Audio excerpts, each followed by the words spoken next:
Hey guys, good morning. পুনৰবাৰ আপোনালোকক study with Nilakshi চেনেলটোলৈ স্বাগতম জনালো। আজি মোৰ বিষয়টো হৈছে দশম শ্ৰেণীৰ গণিত বিষয়ৰ 1.2 অনুশীলনীটো।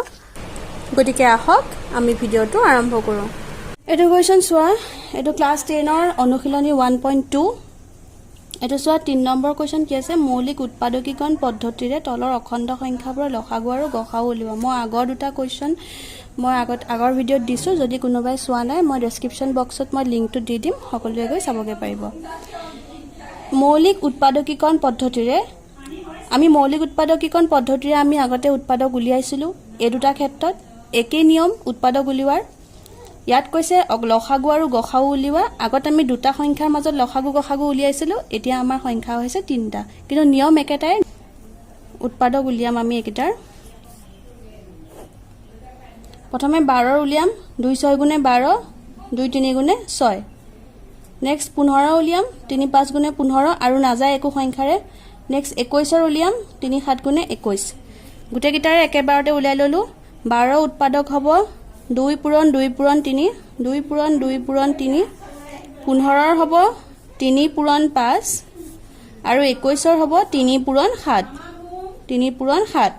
এতিয়া চোৱা, প্ৰথম আমাক কি উলিয়াব দিছে, লসাগু। গতিকে আমি লসাগু উলিয়াও। আমি ফাৰ্ষ্টত গসাগুৱে উলিয়াই লৈছো। গসাগুটো হ'ব এটাকে গসাগু আমাৰ কি হ'ব, গসাগু হ'ব যিটো সংখ্যা আমাৰ মিলি আছে। ইয়াত 2 আছে, ইয়াত কতোৱে 2 নাই, গতিকে 2 নহব। ইয়াত চোৱা, ইয়াত 3 আছে, ইয়াতো 3 আছে, ইয়াতো 3 আছে, গতিকে আমাৰ গসাগু কি হ'ব, অকল 3। আৰু একো সংখ্যাই মিলা নাই, গতিকে আমাৰ গসাগু অকল 3 হ'ব। নেক্সট চোৱা, আমাৰ লসাগু এটাকে লসাগু কি হ'ব চোৱা, ফাৰ্ষ্টতে আমাৰ 2 আছে, 2 পূৰণ 2টো কাৰো লগতে মিলি থকা নাই, গতিকে 2 পূৰণ হ'ব। নেক্সট আৰু এটা 2 আছে, হেতু 2ও কাৰো লগত মিলি থকা নাই, হেতু 2ও আহিব। নেক্সট আহিলে 3, আমি এটা এটা লাইনৰ কৰি যাম প্ৰথমে। নেক্সট আহিলে 3, এই 3টো সবৰ লগতে মিলি আছে, গতিকে 3টা 3 ঠাইত কি 3 আহিব, 3 এটা আহিব। আমাৰ 5 এটাই আছে, পূৰণ 7। এতিয়া গোটেইকেইটা আমি পূৰণ কৰিম। 2 2 গুণে 4, 4 3 গুণ 12, 12 5 গুণ 60, 60 7 গুণ মেবি 420 নেকি, 7 6 গুণ 42, 420।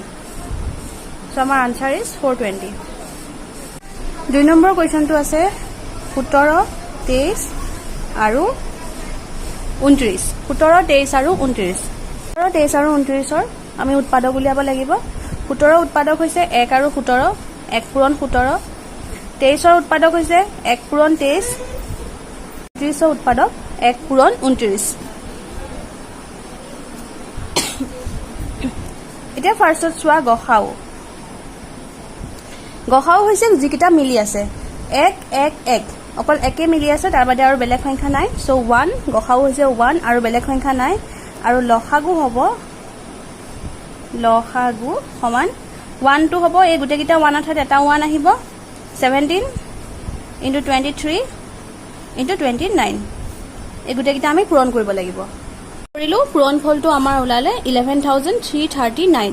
বাকী আৰু এটা আছে 8 9 আৰু 25, 3 নম্বৰ কুৱেশ্যনটো। সেইটো তোমালোকে নিজে কৰিবা, প্ৰব্লেম পালে মোক কমেণ্টত ক'বা, মই কৰি দিম।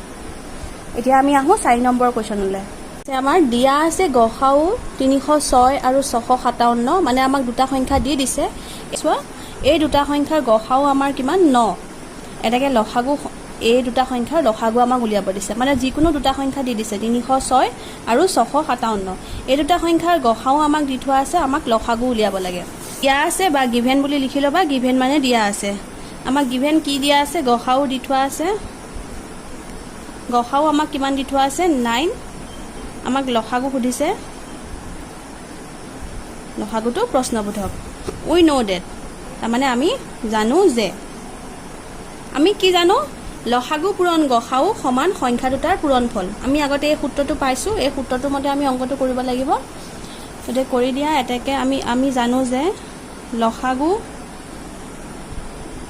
পূৰণ গসাগু সমান সংখ্যা দুটাৰ পূৰণফল।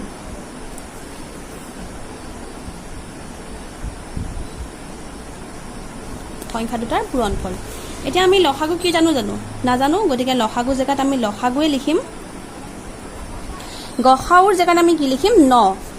গসাউটো আমি জানো, আৰু সংখ্যা দুটাৰ পূৰণফল, সংখ্যা দুটা কি কি আছে 306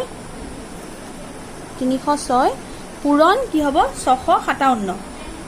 এই দুটা সংখ্যা পাতিব লাগিব 657। আমি পূৰণ নকৰাৰ আগতে 9টো এফালে লৈ যাম, আমাক যিহেতুকে লসাগুটোৰ প্ৰয়োজন, চ' আমি লসাগুটো এফালে ৰাখিম আৰু 9টো এফালে লৈ যাম। 9টো ইয়াত কি হৈ আছে পূৰণ হৈ আছে, এফালে গ'লে কি হৈ যাব হৰণ হৈ যাব। মনত দেখিবা সমান চিহ্নৰ এফালে যদি প্লাছ হৈ থাকে, সমান চিহ্নৰ এফালে গ'লে কি হৈ যাব মাইনাছ, এফালে মাইনাছ থাকিলে এফালে গুচি গ'লে প্লাছ হ'ব, আকৌ এফালে পূৰণ হৈ থাকিলে এফালে গ'লে কি হ'ব হৰণ, আকৌ এফালে হৰণ হৈ থাকিলে এফালে যদি আমাৰ সমান চিহ্নৰ এফালে গুচি যায় তেনেহ'লে আমাৰ সংখ্যাটো হৈ যাব পূৰণ। এতিয়া যিহেতুকে পূৰণ হৈ আছে গতিকে আমাৰ এফালে গ'লে কি হৈ যাব হৰণ, এই সংখ্যা দুটাক গৈ হৰণ কৰিব। 306 পূৰণ 657, তলত হ'ব 9। দুইটা সংখ্যাই কাটাকাটি কৰিব পাৰোঁ, 3 3 3 গুণ 9, এই সংখ্যাটো কাটাকাটি যায়, 3 গুণ 3 শূন্য থাকিব, 3 দুগুণে 6। তাৰপিছত চোৱা আকৌ এইটো সংখ্যাক আমি কাটাকাটি কৰিব পাৰোঁ, মই নেক্সট লাইনত কৰি দিছোঁ, ইয়াত জেগা নাই যিহেতুকে। তলত 3 ওপৰত 102 পূৰণ 657। আকৌ এইটো সংখ্যা ইয়াত কাটাকাটি যাব, কাটাকাটি মানে হৰণ যায়। 3 চোৱা 3 3 গুণ 9, ইয়াত আছে 10, এক এটা এইফালে গুচি যাব 12 হ'ব, 3 4 গুণে 12। চ' আমাৰ তলত থাকিলে 1টো পাতি লাভ নাই, ওপৰত কি থাকিলে 34 × 657। এই দুটা পূৰণ কৰিলোঁ, পূৰণ কৰি পালোঁ 22,338, একক দশক শতক হাজাৰ 22,338। এইটোৱে হৈছে আমাৰ আনচাৰ। চ' আমাৰ আনচাৰ কি হ'ব বা তোমালোকে লিখি দিয়া, আমাক যিহেতুকে লসাগু উলিয়াব দিছে, আমাক লসাগুটো সুধিছিল প্ৰশ্নত লসাগু কিমান, গতিকে আমি লিখিম যে এতেকে নিৰ্ণেয় লসাগু সমান 22,338। এইটোৱে হৈছে আমাৰ আনচাৰ। নেক্সট আমাক 5 নম্বৰ কুৱেশ্যনটো কি কৈছে চোৱা, যে পৰীক্ষা কৰা কোনোবা স্বাভাৱিক সংখ্যা nৰ ক্ষেত্ৰত 6n সংখ্যাটো 0 অংকৰে শেষ হ'ব পাৰেনে নাই। কি কৈছে চোৱা, যে কোনোবা স্বাভাৱিক সংখ্যা nৰ ক্ষেত্ৰত, স্বাভাৱিক সংখ্যাৰ কোনো শেষ নাই, 1ৰ পৰা আৰম্ভ হৈ হাজাৰ কোটি তুমি যিমান সংখ্যাই লিখা স্বাভাৱিক সংখ্যাৰ কোনো শেষ নাই। n মানে স্বাভাৱিক সংখ্যা, নেচাৰেল নাম্বাৰছ, তাক n এ সূচায়, কেপিটেল N দি সূচায়। আমি 1ৰ পৰা ষ্টাৰ্ট কৰিলে আমি ... যিকোনো সংখ্যা লিখিব পাৰোঁ টিল টু দ্য ইনফিনিট, আমি যিকোনো সংখ্যা লিখিব পাৰোঁ। চ' আমাক কি কৈছে যে nৰ ক্ষেত্ৰত 6n সংখ্যাটো আমাক দিয়া আছে, সংখ্যাটো কি গিভেন আমাক চ' সংখ্যাটো আমি কি লিখিছোঁ 6n, আমাক দি থোৱা আছে সংখ্যাটো 6n। প্ৰশ্নটো সুধিছে যে 6n সংখ্যাটো 0 অংকৰে শেষ হ'ব পাৰেনে নাই। কুৱেশ্যনটো ভালকৈ মন দি শুনা। আমি nৰ জেগাত এনেকুৱা এটা সংখ্যা বহাব লাগিব য'ত আমি আনচাৰ কি পাব লাগিব, কি আনচাৰ পাম নাজানো, কিন্তু আমাৰ সংখ্যা এটা ওলাব, সেই সংখ্যাটোৰ শেষত কি থাকিব লাগিব 0। এতিয়া আমাক সুধিছে যে nৰ ঠাইত এনেকুৱা এটা সংখ্যা আমি বহাব পাৰিমনে য'ত আমি আনচাৰটো 0 পাম। বুজি পাইছানে কুৱেশ্যনটো। n মানে স্বাভাৱিক সংখ্যা, 6ৰ ওপৰত আমি স্বাভাৱিক সংখ্যা কিবা বহাব পাৰোঁ নেকি য'ত আমি আনচাৰটো কি পাম, শেষৰ সংখ্যাটো 0 পাম। এতিয়া চোৱা আমি বহোৱাটো পচিবল একেবাৰে নহয়, কাৰণ nৰ কোনো শেষ নাই, n নাম্বাৰৰ আমি 1ৰ পৰা ষ্টাৰ্ট কৰিলে আমি হাজাৰ লাখ কোটি যিকোনো সংখ্যা বহাব পাৰোঁ, কিন্তু আমি ভৰোৱাটো পচিবল নহয়। ছাপোজ যদি আমি nৰ ঠাইত 1000 দিওঁ, 1000টা আমি পূৰণ কৰি চাব লাগিব, সেইটোতো একেবাৰে পচিবলে নহয়।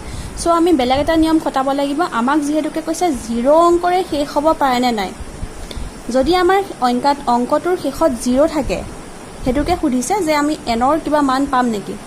এতিয়া চোৱা মই আগতে তোমালোকক ডিভিজিবল থিয়ৰিখিনি শিকাই দিছিলোঁ, মোৰ ভিডিঅ'টো মই লিংক দি দিম, যদি চোৱা নাই কোনোবাই মই ডেছক্ৰিপশ্যন বক্সত লিংকটো দি দিম, তোমালোকে গৈ চাবাগে। মই ডিভিজিবল থিয়ৰিটোত কি কৈছিলোঁ যে শেষত যেতিয়া 0 থাকে আমি 2ৰেও হৰণ কৰিব পাৰোঁ আৰু 5ৰেও হৰণ কৰিব পাৰোঁ, কিন্তু 2ৰে কি হয়, 2ৰে 0কো পাৰি, 4কো পাৰি, 6কো পাৰি, 8কো পাৰি, কিন্তু 5ৰে কি হয় অকল 0 থাকিলেহে আমি 5ৰে হৰণ কৰিব পাৰোঁ। সেয়েহে আমি কি কৰিম, এই সংখ্যাটোক আমি 5ৰে হৰণ কৰিব পাৰোঁ নে নোৱাৰোঁ চাওঁ। এতিয়া আমি যিহেতুকে এই সংখ্যাটো নাজানো, আমি 6ৰ উৎপাদক উলিয়াব লাগিব। 6ৰ উৎপাদক কি হ'ব 2 পূৰণ 3, 2 পূৰণ 3ক 5ৰে হৰণ যায় জানো, নাযায়। আল্টিমেটলি কি হ'ব আমাৰ 0 অংকৰে শেষ নহয়, সো আমি এনৰ ঠাইত যিকোনো সংখ্যাই বহাব নোৱাৰোঁ, মানে যি সংখ্যাই নবহাওঁ কিয় আমি আনচাৰত শেষত 0 নাপাওঁ। অংকটো বুজিলানে? মই কৰি দিছোঁ চোৱা, যে যদি এনৰ কোনো মানৰ ক্ষেত্ৰত যদি আমি এনত কিবা সংখ্যা বহাব লাগে তেনেহ'লে আমি কি কৰিব লাগিব, আমি 0 পাব লাগিব। এনৰ কোনো মানৰ ক্ষেত্ৰত যদি এনৰ কোনো মানৰ ক্ষেত্ৰত 6n সংখ্যাটো 0ৰে শেষ হ'বলগীয়া হয়, 0ৰে শেষ হ'বলগীয়া হয়, তেন্তে ই কিহেৰে হৰণ যাব লাগিব? 5ৰে হৰণ যাব। কাৰণ যদি শেষত 0 থাকে তেনেহ'লে অবভিয়াছলি সি 5ৰে হৰণ যাবই, 5ৰে বিভাজ্য হ'ব। এতিয়া চোৱা, 5ৰে যদি বিভাজ্য হয় এই সংখ্যাটোক, যদি আমাৰ এই ডাঙৰ সংখ্যাটোক যদি 5ৰে বিভাজ্য হয় তেনেহ'লে আমাৰ এই সংখ্যাটোকো 5ৰে হৰণ যাব। যদি আমি আনচাৰটোত যদি 5ৰে হৰণ যায় তেনেহ'লে আমাৰ সংখ্যাটোকো 5ৰে হৰণ যাব লাগিব আৰু এই সংখ্যাটোৰ উৎপাদকবোৰো আমি 5ৰে হৰণ যাব পাৰিম। চ' আমি লিখি ল'ম যে ডেট মিনছ ইয়াৰ অৰ্থ কি হ'ব? ইয়াৰ অৰ্থ 6nৰ মৌলিক উৎপাদক 6nৰ মৌলিক উৎপাদকীকৰণ পদ্ধতিত 6nৰ মৌলিক উৎপাদকীকৰণত 5 মৌলিক সংখ্যাটো থাকিব। কিন্তু আমি পচিবল হয়নে নহয় চোৱাচোন। কিন্তু আমাৰ কি কৈছে, যিহেতু এতিয়া 6ৰ উৎপাদক কি 2 আৰু 3, 2 3 গুণ 6, যিহেতু 6 পূৰণ 3 এটাকে কি হ'ব? এটাকে আমি 5ৰে হৰণ কৰিব পাৰিম জানো? নহয়। গতিকে এইটো কি হ'ব?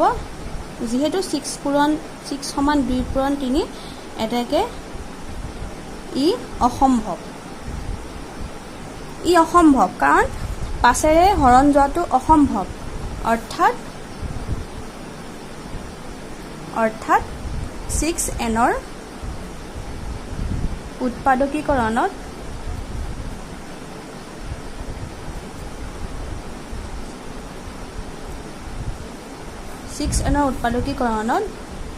আমি কি পাম?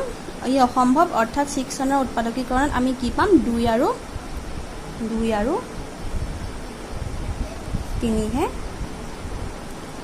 আৰু 3হে পাম। গম পালানে? যিহেতুকে আমি 2 আৰু 3 পালোঁ, আমি 5ৰে হৰণ কৰিব নোৱাৰোঁ। 2 আৰু 3ক 5ৰে হৰণ কৰিব পাৰোঁ জানো? নোৱাৰোঁ। গতিকে আমাৰ আল্টিমেটলি আমাৰ আনচাৰ কি হ'ব? এটাকে কোনো স্বাভাৱিক সংখ্যা nৰ ক্ষেত্ৰত 6n সংখ্যাটো 0 অংকৰে শেষ হ'ব নোৱাৰে। আমি নোৱাৰে বুলি লিখিম। এটাকে কোনো স্বাভাৱিক সংখ্যা nৰ ক্ষেত্ৰত কোনো স্বাভাৱিক সংখ্যা nৰ ক্ষেত্ৰত 6n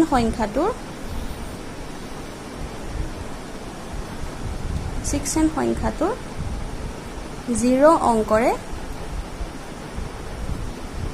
শেষ হ'ব নোৱাৰে। এটা আমি প্ৰুফ কৰিলোঁ। চ' আমাৰ আনচাৰ ইজ প্ৰুফড। এটা আমি প্ৰমাণ কৰিব পাৰিলোঁ। এইটোৱে আনচাৰ। নেক্সট কুৱেশ্যনটো আছে চোৱা, 7 নম্বৰটো। এখন খেলপথাৰৰ চাৰিওপিনে এটা বৃত্তাকাৰ পথ। খেলপথাৰখন গাড়ীৰে এবাৰ ঘূৰিবলৈ ছোনিয়াৰ 18 মিনিট লাগে, য'ত একেটা ঘূৰণতে ৰবিৰ লাগে 12 মিনিট। ধৰা তেওঁলোকে একেটা বিন্দুতে একে সময়তে আৰু একেটা দিশতে যাত্ৰা আৰম্ভ কৰে। কিমান মিনিট পিছত তেওঁলোকে আকৌ আৰম্ভণিৰ বিন্দুটোত লগ লাগিব?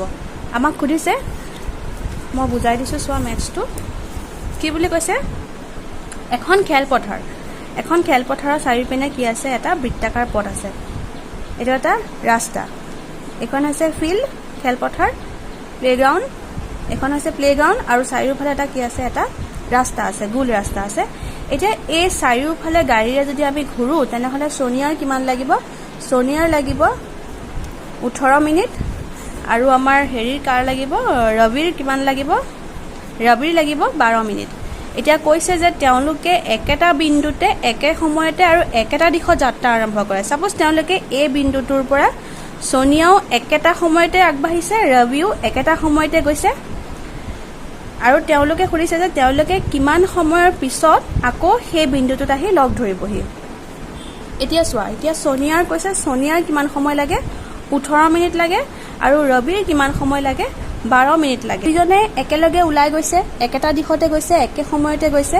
দুইজনৰ কিমান সময়ৰ পিছত তেওঁলোকে আকৌ মেইন পইণ্টটো পাবহি, ষ্টাৰ্টিং পইণ্টটো পাবহি। এইটো লসাগু উলিয়াব লাগিব, যিহেতুকে আমি মিনিমাম সময়টো উলিয়াব লাগিব। য'ত আমি মেক্সিমামটো উলিয়াব লাগে ত'ত আমি HCF অৰ্থাৎ গসাও উলিয়াব লাগিব, আৰু ইয়াত যিহেতুকে আমাক মিনিমামটো সুধিছে চ' আমি কি উলিয়াব লাগিব, লসাগু উলিয়াব লাগিব। সোনিয়াৰ আমাক দিয়া আছে, মই কুৱেশ্যনটো পাতা নাই, আমাক কৈছে যে গিভেন, আমাক কৈছে সোনিয়াৰ কিমান সময় লাগে, সোনিয়াৰ লাগে 18 মিনিট, আৰু ৰবিৰ লাগে 12 মিনিট। এতিয়া আমি দুইটাৰে লসাগু উলিয়াব লাগিব। এনেকৈ দুয়োজনেৰে ফাৰ্ষ্ট বা 18 আমি লসাগু উলিয়াওঁ। এইখিনিতে আমি লিখি লওঁ যে এটাকে লসাগু সমান লসাগু হ'ব 18। আমি হেৰি উলিয়াওঁ উৎপাদক 2 9 গুণে 18, 3 3 গুণে 9, 2 পূৰণ 3 পূৰণ 3, আৰু ৰবিৰ আছে 12, 12 উৎপাদক কি হ'ব 2 6 গুণে 12, 2 3 গুণে 6, 2 পূৰণ 3। এটাকে লসাগু সমান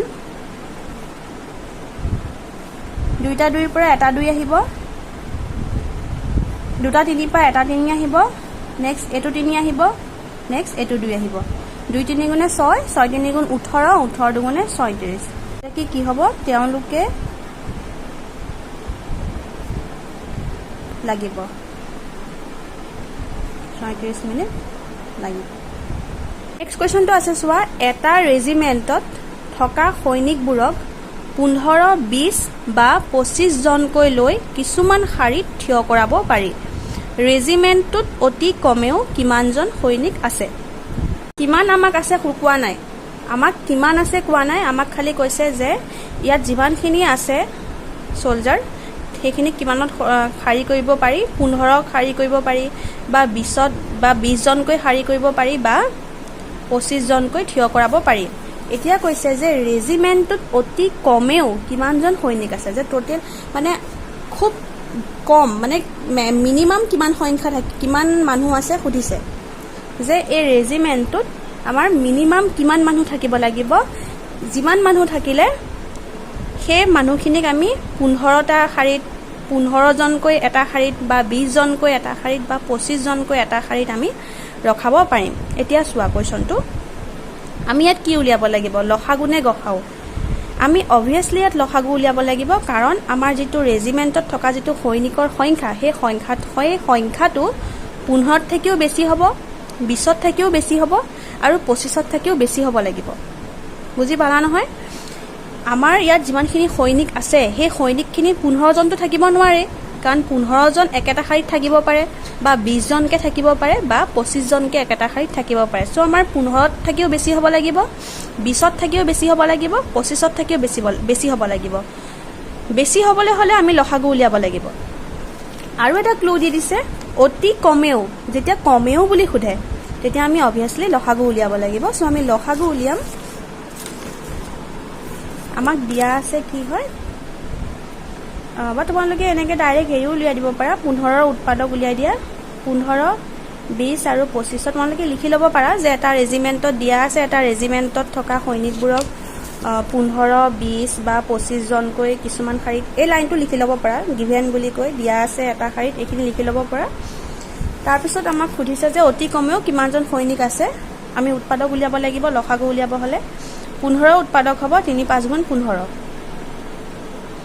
20 উৎপাদক হ'ব 2 10 গুণ 20, 2 5 গুণে 10, 2 পূৰণ 5, 25 উৎপাদক হ'ব 5 5 গুণে 25, 5 × 5। এতিয়া লসাগু উলিয়াই দিয়া। এটাকে লসাগু কি হ'ব, এটাকে লসাগু হ'ব, ইয়াত 3 আছে, 3 আহিবই ইয়াত 5 আছে ইয়াতো 5 আছে ইয়াতো 5 আছে সো গুটেকিটা 5 মিলি কেটা 5 আহিব এটা 5 ইয়াত 2 আছে 2 আহি যাব 2 কটুৱে নাই নেক্সট 2 টো আহি যাব 5 আহিব 3 5 গুণ 15 15 দুগুণ 30 30 দুগুণে 60 60 5 গুণে 300 সো আমাৰ আনসাৰ ইজ 300 আমি কি লিখিব লাগিব যে আমাক কোৱেশ্চনটোত সুধিছে যে ৰেজিমেণ্টত অতি কমেও কিমানজন সৈনিক আছে আমি লিখিম যে এটাকে ৰেজিমেণ্টত অতি কমেও 300 জন সৈনিক 300 জন সৈনিক আছে বুজি পালা নহয় এতিয়া নেক্সট কোৱেশ্চনলৈ আহা সোৱা এটা ঘণ্টা 18 সেকেন্ড আৰু আন এটা ঘণ্টা 60 সেকেন্ডৰ অন্তৰালত বাজে কোনো এটা সময়ত দুয়োটা ঘণ্টা একেলগে বাজিলে তাৰ কিমান সেকেন্ড পিছত ঘণ্টা দুটা পুনৰ একেলগে বাজিব আমাক কি কৈছে যে এটা ঘণ্টা সাপোজ আমি ঘড়ী ধৰি লৈছো যে এটা ঘড়ী এটো নেক্সট ঘড়ীটো 60 এতিয়া কৈছে যে এই ঘড়ীটো কিমান সময়ৰ পিছত বাজে কিছুমান ঘড়ী বাজি যায় নহয় 12টা বাজিলেও বাজে তেনেকুৱা ঘড়ী হিচাপে ধৰি লৈছো এটা ঘড়ী বাজে ধৰা 18 সেকেন্ডৰ পিছত আৰু এটা ঘড়ী বাজে 60 সেকেন্ডৰ মানে ডিফাৰেন্সত অন্তৰালত বাজে এটো ঘড়ী বাজে 18 সেকেন্ডৰ পিছে পিছে এটো বাজে আৰু নেক্সট কৈছে এটা ঘড়ী বাজে 60 সেকেন্ডৰ পিছত বাজে কোনোবা এটা সময়ত দুয়োটা ঘণ্টা একেলগে বাজি উঠিলে কোনোবা এটা সময়ত ধৰা দুইটা ঘণ্টা একেলগে বাজিলে আকৌ কিমান সময় লাগিব যে দুয়োটা ঘণ্টা একেলগে বাজিব এটো আমাৰ হেৰিয়ে উলিয়াব লাগিব লখাগুৱে উলিয়াব লাগিব কাৰণ দুয়োটা ঘণ্টা আকৌ একেলগে বাজিবলৈ হলে 18 সেকেন্ডৰ পিছতটো কি নাবাজে আকৌ আৰু 60 সেকেন্ডৰ পিছতো নাবাজে অবভিয়াসলি ইহতত থাকি বেছি সময়ৰ অন্তৰালত বাজিব সো আমি কি উলিয়াব লাগিব লখাগু উলিয়াব লাগিব 18ৰ উৎপাদক উলিয়াই লোৱা 18ৰ উৎপাদক হ'ব 2 9 গুণ 18 3 3 গুণ 9 2 পূৰণ 3 পূৰণ 3 নেক্সট 60 লখাগু উলিয়াই 60ৰ উৎপাদক উলিয়াই লোৱা 2 3 গুণ 6 2 15 গুণ 30 3 5 গুণ 15 তো 60ৰ উৎপাদক কি হ'ব 2 পূৰণ 3 পূৰণ 5 এটাকে লখাগু উলিয়াই দিয়া লখাগু সমান এই দুয়ে মিলি 1 2 আহিলে এই তিনিয়ে মিলি এটা 3 আহিলে নেক্সট থাকিব 3 2 পূৰণ 5 2 3 গুণ 6 6 3 গুণ 18 18 দুগুণ 37 37 5 গুণ মেবি 180 চাগে 180 হয় দিয়া 180 সো আমাৰ কি হ'ব আনসাৰটো কি হ'ব কিমান সময়ৰ পিছত কিমান সেকেন্ড পিছত ঘণ্টা দুটা পুনৰ একেলগে বাজিব সো আমি লিখিম এটাকে পুনৰ একেলগে বাজিবলৈ নিৰ্ণয় সময় লাগিব যেহেতুকে আমাৰ অংকটো আছে সেকেন্ডত নিৰ্ণয় সময় লাগিব যেহেতু আমাৰ অংকটো সেকেন্ডত আছে আমি কি কৰিম সেকেন্ডত লিখিম 180 সেকেন্ড বুজি পালানে